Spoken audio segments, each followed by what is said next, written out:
এটি একটি কবরস্থান রিলেটেড ঘটনা। ঘটনাটির সময় 1980 থেকে 90 সালের মধ্যে, কিন্তু এক্সাক্ট আসলে কত সাল এটা কেউ বলতে পারেনি, বা আলামিনও আমাকে এটা তথ্যটি জানাতে পারেনি। কিন্তু সময়টি 1980 থেকে 90 এর মধ্যে, এটা নিশ্চিত। ওই গ্রামের দুজন প্রভাবশালী ব্যক্তি ছিলেন। তারা অত্যন্ত ধনী মানুষ ছিলেন এবং অনেক ভালো মানুষ ছিলেন। গ্রামের অনেক কল্যাণমূলক কাজ, কল্যাণমূলক কাজ তারা করতেন। মসজিদ, মাদ্রাসা, স্কুল, কলেজ, অনেক কিছুতে তাদের অবদান ছিল। ব্যবসায়িক কারণে তারা অধিকাংশ সময় দেশে থাকতেন না। এক সময় তারা সিদ্ধান্ত নেন যে গ্রামে যে কবরস্থানটি রয়েছে, শালনগর ইউনিয়নের কেন্দ্রীয় যে কবরস্থানটি, সেটি বেশ দূর হয়ে যায়। অনেক সময় মানুষ মারা গেলে এত দূরে গিয়ে তাদেরকে দাফন করতে অনেক কষ্ট হয়। তো কাছাকাছি যদি কবরস্থান করা যায় তাহলে সেটা খুবই ভালো হয়। তো ওনাদের বাড়ির কাছেই ওনাদেরই তৈরি করা একটি মসজিদ ছিল। এই মসজিদের পাশে একটি জায়গা, এটা ওনাদেরই ছিল। সেই জায়গাটা অবশ্য কোনো কাজে ব্যবহৃত হতো না। সেখানে অনেক ঝোপঝাড়, বাঁশ গাছ ছিল, কদম গাছ ছিল, এরকম অবস্থা ছিল আর কি। তো এই জায়গাটি ওনারা কবরস্থানের জন্য দান করতে চান এবং সেই অনুযায়ী পরিকল্পনাও চূড়ান্ত হয়। সিদ্ধান্ত যখন চূড়ান্ত হয় তখন এই দুই ভাইয়ের যিনি আম্মা ছিলেন, তিনি স্বপ্নে দেখেন, স্বপ্নে কেউ একজন এসে তাকে বলছে যে এখানে কবরস্থান করিস না, ভালো হবে না। উনি যখন সকালবেলা ঘুম থেকে উঠে বিষয়টি সবাইকে বলেন এবং তার দুই সন্তানকেও খবরটি পৌঁছান, তখন তারা বলে স্বপ্ন তো স্বপ্নই, এগুলো নিয়ে চিন্তা করার কোনো প্রয়োজন নেই। যে পরিকল্পনা নিয়েছি সেটা করব এবং এটা তো একটা ভালো কাজ, সওয়াবের কাজ, সুতরাং এখান থেকে পিছু হটার কোনো সুযোগ নেই। পরিকল্পনা অনুযায়ী কাজ শুরু হয়ে যায়। গ্রামে অনেক দরিদ্র মানুষ ছিল, যেহেতু তারা অনেকেই ফ্রিতে বাঁশগুলো কেটে নিয়ে যায়।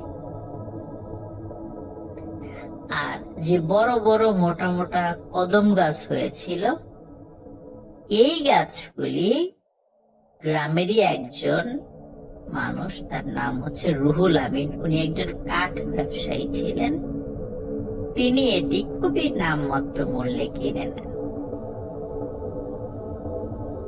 উনিও গরিব মানুষ ছিলেন, তো চিন্তা করলেন এই গাছগুলো কাটার জন্য তো অনেকগুলো শ্রমিক লাগালে তার খুব বেশি প্রফিট হবে না।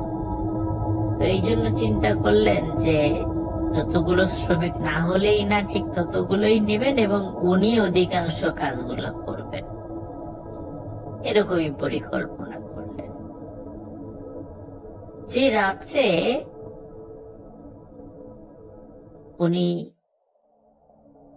স্বপ্ন দেখেন, এই স্বপ্নটি ছিল এমন, কারণ এই রাত্রের পরের দিনই উনি গাছ কাটতে যাবেন, সবকিছু ঠিক ছিল। ওই রাত্রে উনি স্বপ্ন দেখেন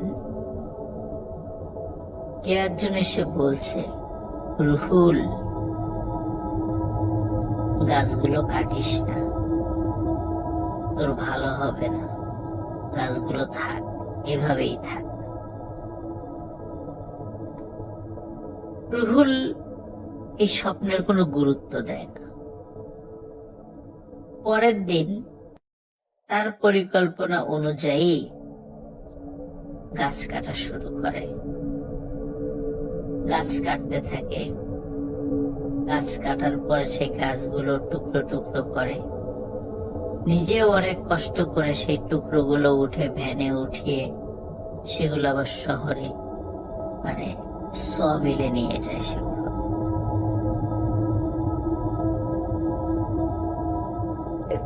কবরস্থান তৈরি হয়ে যায়, সব ঝোপঝাড় কাটা শেষ হয়ে যায়। এর কয়েকদিন পরেই ওই গ্রামের একজন মানুষ, তার নাম হচ্ছে কালু, এই কালু নামের একজন ব্যক্তির লাশ দাফন করা হয়। কবরস্থানের পাশেই মসজিদ ছিল, পাঞ্জেগানা নামাজ সেখানে হতো, জুম্মার নামাজ হতো।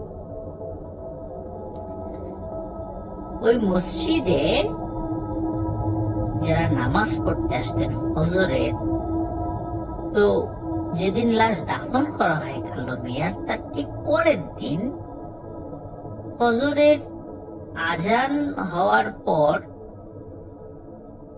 অনেকেই মসজিদে এসেছে, আবার নামাজ হওয়ার পরে অনেকেই বাড়িতে চলে গেছে। কিন্তু কিছু মুসল্লি, ওনারা সূর্য ওঠা পর্যন্ত নিজেরা নিজেদের মধ্যে গল্প গুজব করছেন। সূর্য ওঠার পর যখন তারা বের হয়েছেন, তখন হঠাৎ দেখে এই কবরস্থানের ভেতরে প্রথম যে কবরটি হয়েছে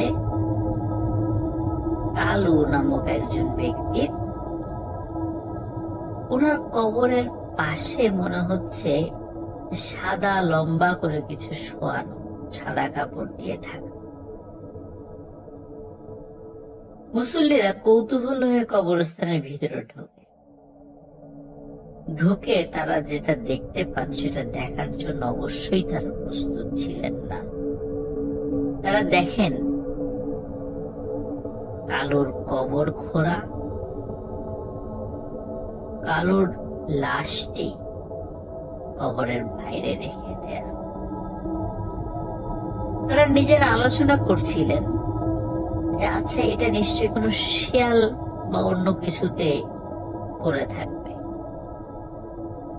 আবার তারা লক্ষ্য করলেন শিয়াল যদি করেই থাকবে, তাহলে এই কাফনে মোড়ানো লাশের শরীরে কোনো ক্ষত নাই, কাফনের গায়ে কোনো ক্ষত নাই, একদম ঠিক যেভাবে লাশ দাফন করা হয়েছিল গতকালকে ঠিক তেমনই আছে। শেয়াল বা কোনো হিংস্র জন্তু যদি লাশ এখান থেকে টেনে তোলে, এরকম তো হওয়ার কথা না। কাপড় এক জায়গা থাকবে, ডেড বডি এক জায়গা থাকবে, লাশের গায়ে ক্ষত সৃষ্টি করবে, এলোমেলো থাকবে সবকিছু। কিন্তু মনে হচ্ছে খুব সুন্দর ভাবে কোনো মানুষই এই কবরটি খুঁড়েছে, সুন্দরভাবে বাঁশগুলো এক পাশে রাখা এবং লাশটা একটা পাশে সুন্দর করে রেখে দেয়া। তখন কেউ কেউ বলেন মনে হয় কোনো লাশ চোর বা কাফন চোর এরা এই কাজটি করতে পারে। তো কাফন চোর যদি করে থাকে তাহলে কাফন তো নেয়নি, এটা কেন হলো? আবার লাশ চোর যদি এসে থাকে তাহলে লাশেরও তো কোনো অঙ্গ প্রত্যঙ্গর তেমন কোনো ক্ষত দেখা যাচ্ছে না, তাহলে কে এই কাজটি করলো? তখন তারা চিন্তা করে হয়তোবা কাজটি করার চেষ্টা করতে গেছিল, মানুষজন চলে এসেছে, এই জন্য মনে হয় পারেনি। যাই হোক, গ্রামের আরো কিছু লোকদেরকে ডাকা হয়, দেখে ওই কবরেই কালুকে আবার কবরস্থ করা হয়। পরের দিন ফজরের নামাজের পর কবরস্থানের মধ্যে আবারও সেম ঘটনা দেখা যায়। কালুর লাশ কবরের বাইরে ঠিক যেমনটা গতকালকে ছিল। মুসল্লিরা চিন্তা করে যে কে এই কাজটি করছে, কেনই বা করছে? কারণ যদি চুরি করার উদ্দেশ্যে, লাশ চুরি করার উদ্দেশ্যে করে থাকে, তাহলে তো তারা চুরি করছে না, কাফনও চুরি করছে না, লাশের গায়ে কোনো ক্ষত সৃষ্টি করে নাই কেউ যে কোনো অঙ্গ প্রত্যঙ্গ কেটে নিয়ে যাবে, তাহলে কে এই কাজটি করছে? তারা বুঝতে পারে না। আবারও ওই দিনের মতো কালোকে কবরস্থ করা হয়। তৃতীয় দিন একই ঘটনা ঘটে। এবার গ্রামের লোকজন সমবেত হয়ে আলোচনায় বসে যে এই কাজটি কে করতে পারে। ওই সময় ওই জায়গাতে রুহুল আসে। এই 2 দিন কিন্তু রুহুল আসেনি এখানে, কিন্তু তৃতীয় দিন আসে। আসার পরে রুহুল বলে, যেহেতু বারবার লাশের মানে এই লাশটি কবরের বাইরে কেউ রেখে দিচ্ছে, এখানে কবর দেওয়ার দরকার নাই, অন্য জায়গায় কবর দিও। কিন্তু গ্রামের লোকজন বলে, কেন আমরা অন্য জায়গায় কবর দিব? যার মানে লাশটি এখানে দাফন করা হয়েছে কালোর, সে এইখানেই থাকবে। কিছু দুষ্ট লোকের কারণে তো আমরা এইভাবে একটা মানুষের লাশকে আরেক জায়গায় সরাতে পারি না। সেই সিদ্ধান্তই হয়, সেই সিদ্ধান্তই বহাল থাকে। কালোকে আবারও ওই একই কবরে রাখা হয়। অদ্ভুত ব্যাপার, চতুর্থ দিন কিন্তু আর কোনো ঘটনা ঘটেনি, একদম স্বাভাবিক। চতুর্থ দিন আর কালোর লাশকে কবরের বাইরে দেখা যায়। সবাই ভাবে যে ঝামেলা মনে হয় শেষ। এর কয়েকদিন পরে স্থানীয় আরেকজন ব্যক্তি, তার নাম হচ্ছে সমেদ, আসলে তার নাম হচ্ছে আব্দুস সামাদ, গ্রামের লোকজন তাকে সমেদ নামে চেনে। তো সমেদ নামে একজন ব্যক্তি, উনি মারা যান। মারা যাওয়ার পর তাকে দাফন করা হয়।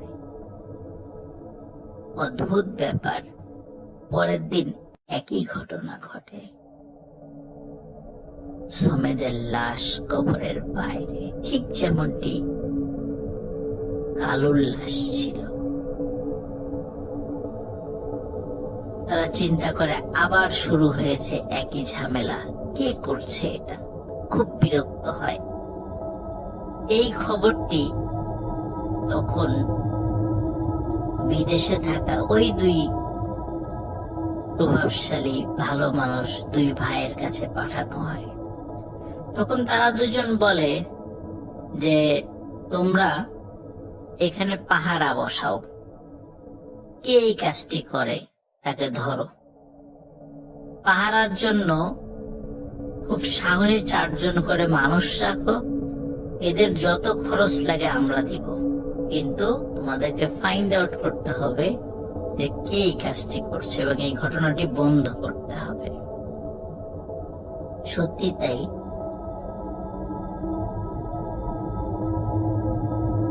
সমেদ মিয়া মারা যাওয়ার পর যখন প্রথম দিন একই ঘটনা ঘটে, তাকেও ওই কবরে সমাহিত করা হয়। দ্বিতীয় দিন থেকে 4 জন সাহসী মানুষকে পাহারায় বসানো হয়।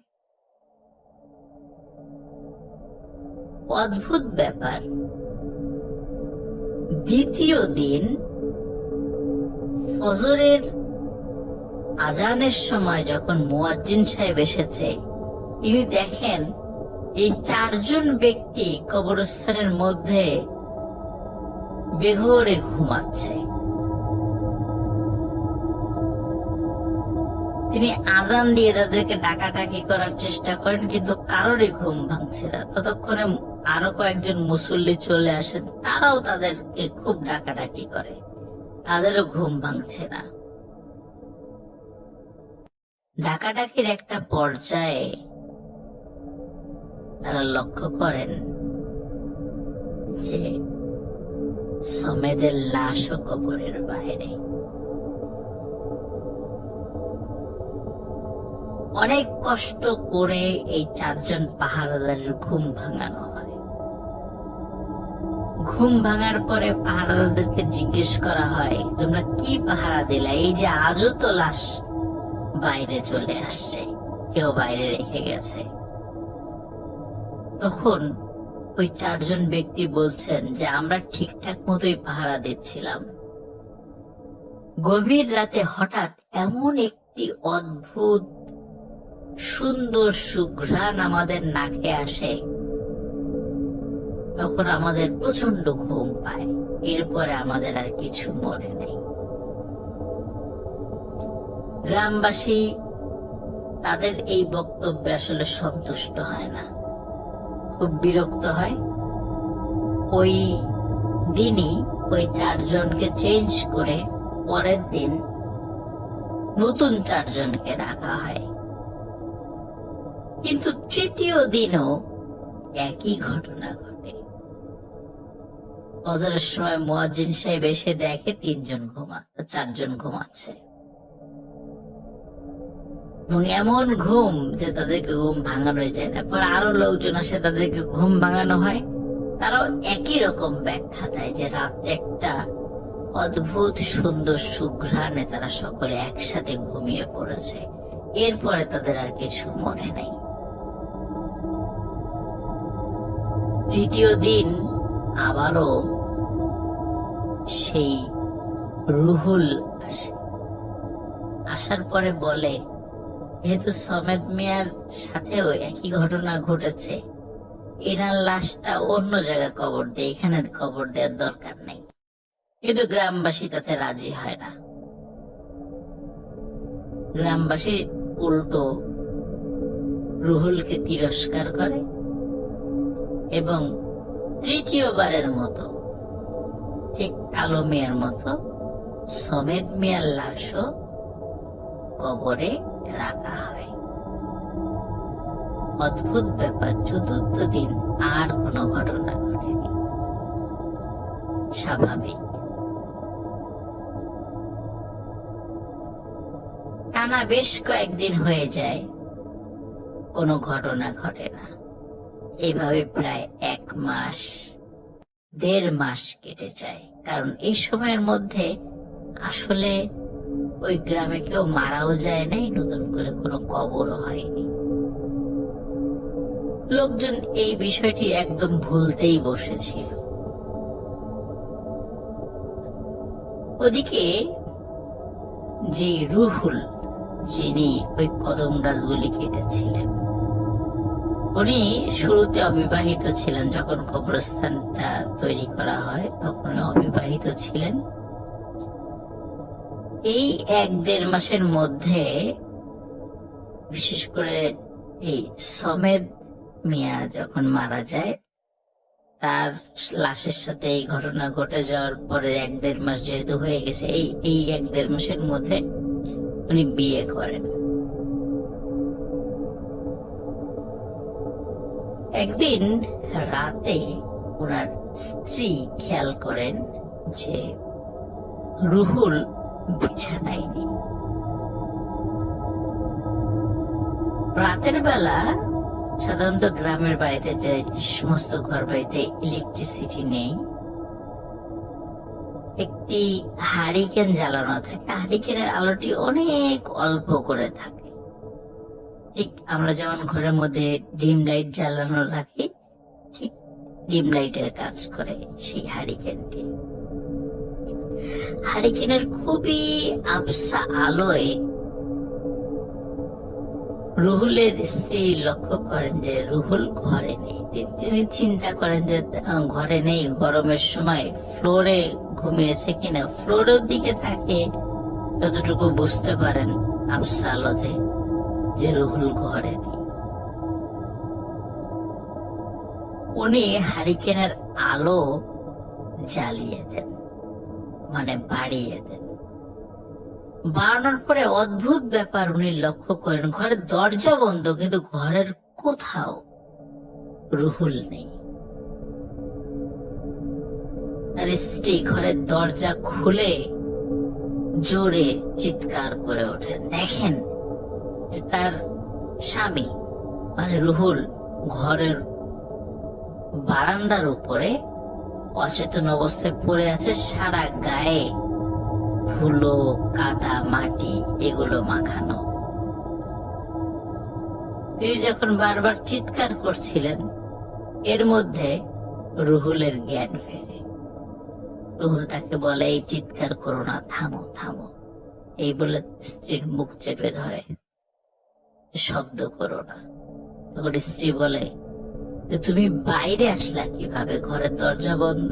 বলে যে সব বলছি, আগে আমি গোসল করে আসি, তোমাকে সব খুলে বলছি। রুহুল গোসল করে আসে। গোসল করে আসার পর তার স্ত্রী তার শরীরে সরিষার তেল মাখতে শুরু করে। মাখতে মাখতে হঠাৎ তার স্ত্রী রুহুলের পিঠের দিকে খেয়াল করে দেখে রুহুলের পিঠে 3টি মোটা মোটা দাগ। দুটো দাগ বেশ পুরনো মনে হচ্ছে এবং একটি দাগ মনে হচ্ছে মাত্র হয়েছে।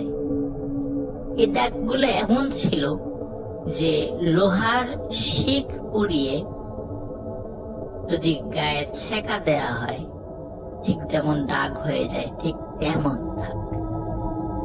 তার স্ত্রী তাকে জিজ্ঞেস করে যে তোমার শরীরে এই 3টি দাগ কোথা থেকে আসলো?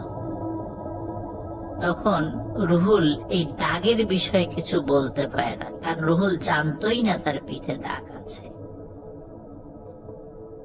তখন তার স্ত্রী বলে যে তুমি বলো কেন এই দাগ হলো, এবং এই যে ঘটনাটি ঘটলো দরজা বন্ধ থাকা পরেও তুমি কিভাবে ঘরের বাইরে গেলে? তখন রুহুল কিছু বিষয় বলে। রুহুল বলে যে এই যে কালু এবং সমেত যাদের লাশ 3-3বার কবরের বাইরে রাখা হয়েছে, তুমি কি জানো এই কাজটি কে করে? স্ত্রী বলে না, জানি না। বলে এই কাজটি আমিই করি,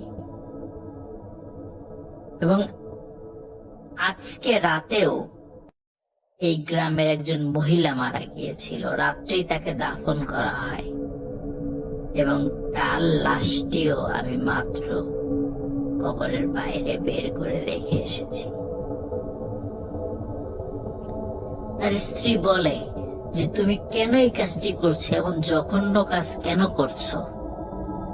তখন রুহুল বলে যে আমি তো আসলে করি না, আমাকে দিয়ে করানো হয়। গভীর রাতে হঠাৎ আমি অদ্ভুত সুন্দর সুঘ্রাণ পাই। এই সুঘ্রাণ পাওয়ার সাথে সাথে কেউ আমাকে বলে, রুহুল কাজের সময় হয়েছে, চলো। তখন আমার শরীরের উপর কোনো নিয়ন্ত্রণ থাকে না, মনে হচ্ছে কেউ আমাকে হাঁটিয়ে নিয়ে চলে যাচ্ছে, কিন্তু আমি কিছু বুঝতে পারি না। মনে হয় আমি আধো ঘুম আধো জাগ্রত অবস্থায় আছি, কিছু বুঝতে পারি না। আমি হাঁটতে হাঁটতে সে কবরস্থানের কাছে চলে যাই। তখন কেউ বলে, রুহুল কবর খোঁড়া শুরু করো। আমি কবর খুঁড়ি। কবর খোঁড়া শেষে কেউ বলে, রুহুল লাশটি সুন্দর করে উঁচু করে কবরের বাইরে রেখে দিয়ে চলে যাও। আমি কবরের বাইরে লাশটি রেখে চলে যাই, কিন্তু চলে যাওয়ার সময় তারপরে আমি সবকিছু ভুলে যাই। তারপর আমি সেন্সলেস হয়ে যাই। যখন জ্ঞান ফেরে তখন আমি দেখি আমার ঘরের মেঝেতে পড়ে আছি, অথবা ঘরের বারান্দায় পড়ে আছি, অথবা কলপারে পড়ে আছি।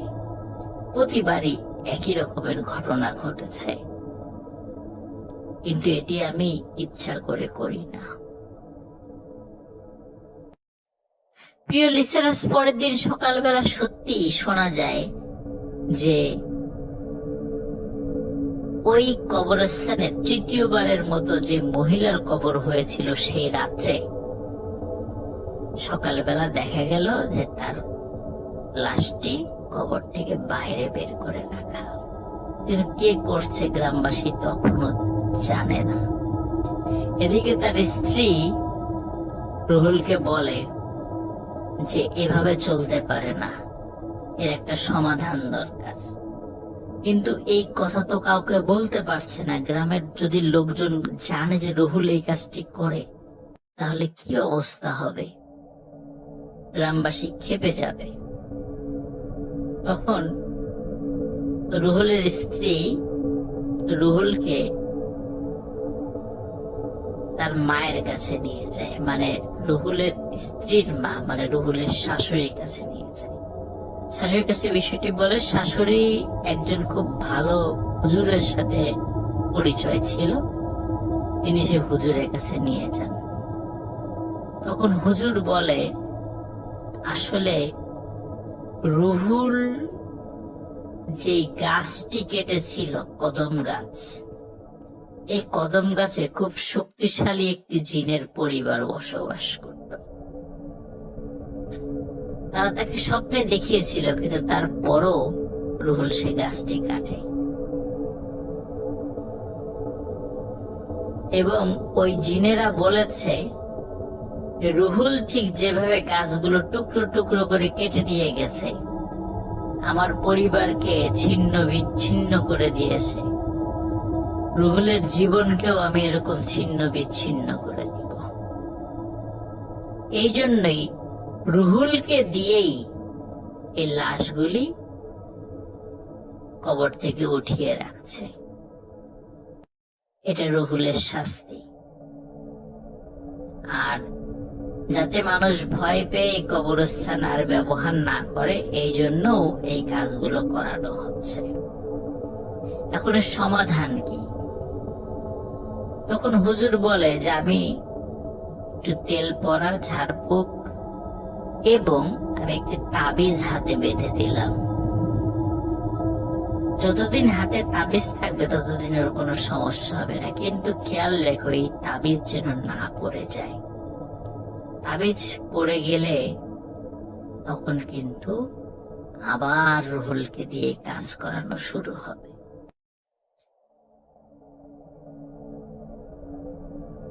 রুহুল চলে যায় সেখান থেকে। মজার বিষয় হচ্ছে ওই কবরস্থানে আরো কবর হয়েছে। এক বছর বা প্রায় 1.5 বছরের মধ্যে বেশ কিছু কবর হয়েছে, কিন্তু ওই কবরগুলোর সাথে আর সেই ঘটনা ঘটেনি। কবরগুলো স্বাভাবিক ছিল। গ্রামবাসী ভুলেই গিয়েছে যে এখানে আর কোনো পাহারা বসাতে হবে বা এই টাইপের ঘটনা ঘটেছিল। তাদের আর মনে নেই। তারা ভেবেছে সবকিছু স্বাভাবিক হয়ে গেছে।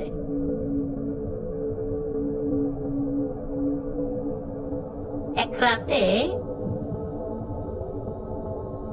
গ্রামবাসীর কাছে খবর আসে যে স্থানীয় রঘুনাথপুর মাদ্রাসার যিনি মুহতামিম বা প্রধান শিক্ষক, নাম হচ্ছে হাফেজ মাওলানা মোহাম্মদ হাসান, যাকে সবাই স্থানীয়ভাবে সেলিম হুজুর নামেই জানে। তিনি সেলিম হুজুর নামে পরিচিত। অত্যন্ত বুজুর্গ একজন মানুষ ছিলেন এই সেলিম হুজুর। সেলিম হুজুরের জানাজাতেও রুহুল আমিন শরীক হন। সেলিম হুজুরকেও ওই একই কবরস্থানে দাফন করা হয়। দাফন করে রুহুল বাড়িতে চলে আসে। বাড়িতে এসে স্ত্রীর সাথে বসে খাওয়া দাওয়া করে শুয়ে পড়ে। গভীর রাতে হঠাৎ তার স্ত্রী এবং রুহুল একই সাথে সেই অদ্ভুত সুন্দর সুঘ্রাণ তারা উপলব্ধি করে। তখন রুহুল বলে যে এই যে দেখেছো, এই শুনেছ যে সেই সুঘ্রাণ কিন্তু পাচ্ছি, আমাকে আবার কাজে যেতে হবে, আমাকে আর কেউ আটকিয়ে রাখতে পারবে না। তার স্ত্রী তখন খেয়াল করে রুহুলের হাতে সেই তাবিজটি আর নেই, হয়তোবা কোনো কারণে তাবিজটি খুলে গেছে। তার স্ত্রী স্পষ্টভাবে বুঝতে পারে যে সে তার নিজের উপরও কন্ট্রোল হারিয়ে ফেলেছে। আর তার স্ত্রীও যে তার রুহুলকে বাধা দেবে সে ক্ষমতা তার নেই। রুহুলের স্ত্রীও অর্ধ জাগ্রত অর্ধ ঘুমে এমন অবস্থায় চলে যায়। সে খালি কিছুটা দেখতে পাচ্ছে যে রুহুল চলে যাচ্ছে ঘরের বাইরে। ওদিকে রুহুলেরও একই অবস্থা, তারও শরীরের উপর নিয়ন্ত্রণ নেই। কেউ রুহুলকে বলছে, রুহুল চলো, কাজ শুরু করতে হবে। রুহুল চলে যায়। রুহুল কবরের কাছে যায়। কেউ বলে, রুহুল কবর খোঁড়া শুরু করো। রুহুল কবর খোঁড়া শুরু করে। কবর খোঁড়া শেষে কেউ বলে, রুহুল লাশটি উপরে উঠাও। রুহুল যখনই লাশটি উপরে উঠায়, হঠাৎ ওই লাশটি তার একটি হাত দিয়ে রুহুলের হাতকে চেপে ধরে। এমন ভাবে চেপে ধরে মনে হচ্ছে যে রুহুলের হাড় গোড় ভেঙে গুঁড়ো গুঁড়ো হয়ে যাচ্ছে। এরপরে রুহুলের কিছু মনে নেই। পরের দিন ফজরের সালাতের পর মসজিদের মুসল্লিরা দেখে যে সেলিম হুজুরের কবর যেটা রাত্রে হয়েছিল, এই কবরটি খোঁড়া। মনে হচ্ছে কবরের এক পাশে একটা মাথা দেখা যাচ্ছে এবং দুইটা হাত দুই দিকে ছড়িয়ে আছে। লোকজন তাড়াতাড়ি কাছে যায়, কবরের কাছে গিয়ে দেখে যে রুহুল কবরের মধ্যে একরকম দাঁড়ানো অবস্থায় আছে, কিন্তু দাঁড়ানো অবস্থায় কবরের একটা পাশে সে অজ্ঞান হয়ে পড়ে আছে, মাথাটা বাইরে এবং দুইটা হাত দুই পাশে দিয়ে সে অজ্ঞান হয়ে পড়ে আছে। এবং কবরের ভেতরে সেলিম হুজুরের লাশ খুব সুন্দর করেই রাখা আছে, ঠিক যেমন আগের মতো, আগের রাতে যেভাবে রাখা হয়েছিল। রুহুলকে সেখান থেকে বের করা হয়, তার জ্ঞান ফেরানো হয়। গ্রামবাসী রুহুলের উপর প্রচন্ড ক্ষিপ্ত। সবাই বলে, রুহুল তুমি এরকম একটা কাজ করতে পারলা? তুমি এই কাজগুলো করতা? তখন রুহুল স্বীকার করে যে হ্যাঁ, আমি এই কাজগুলো করতাম, কিন্তু আমি করতাম না, কেউ আমাকে দিয়ে করাতো, আমি ইচ্ছা করে করি নাই। তখন গ্রামবাসীর মধ্যে কেউ কেউ বলে, তুমি নিশ্চয়ই তান্ত্রিক কবিরাজের কাছ থেকে টাকা খেয়ে কাপড়ের কোনো অংশ কেটে নিয়ে যাইতা, বা কুফরি কালাম করার জন্য তাদেরকে সহযোগিতা করতা, অথবা যারা লাশ চোর আছে, যারা মেডিকেল স্টুডেন্ট আছে, তাদের কাছে লাশ বিক্রি করার জন্য তুমি দেন দরবার করতা, বা তুমি এই কাজটি করতা, কিন্তু সফল হতা না। রুহুল সব কথা অস্বীকার করে। সে বারবার বোঝানোর চেষ্টা করে। কিছু কিছু লোক তো রুহুলকে মারার জন্য লাঠি নিয়ে চলে আসে, মেরেই ফেলবে, রুহুলকে পিটিয়েই মেরে ফেলবে। ওদিকে রুহুলের স্ত্রী খবর পেয়ে চলে আসে সেখানে, এসে সবাইকে বিষয়টি খুলে বলে এবং সাক্ষী হিসাবে যে হুজুরের কাছ থেকে তাবিজ এবং তেল পড়া পানি পড়া নিয়ে এসেছিল, তাকেও তার রেফারেন্স দেয়া হয়। তার সাথেও যোগাযোগ করে ঘটনা যখন সত্যতা পাওয়া যায়, গ্রামবাসী বিশ্বাস করে এবং তখন গ্রামবাসী ওই সেই দুই প্রভাবশালী ভাইকে সব বিষয় জানায়। সকলের সাথে পরামর্শ করে ওই দুই প্রভাবশালী ভাই একমত হন যে এইখানে আর কোনো খবর দেয়া যাবে না। সেলিম হুজুরের লাশই এখানকার শেষ লাশ হবে। সত্যি তাই, ওই কবরস্থান এখন পরিত্যক্ত। সেলিম হুজুরের লাশই সেখানকার শেষ লাশ। এরপরে আর কোনো কবর এখন পর্যন্ত সেখানে দেয়া হয়নি। সে মসজিদও এখনো আছে, সেই পরিত্যক্ত কবরস্থানে এখানে আছে।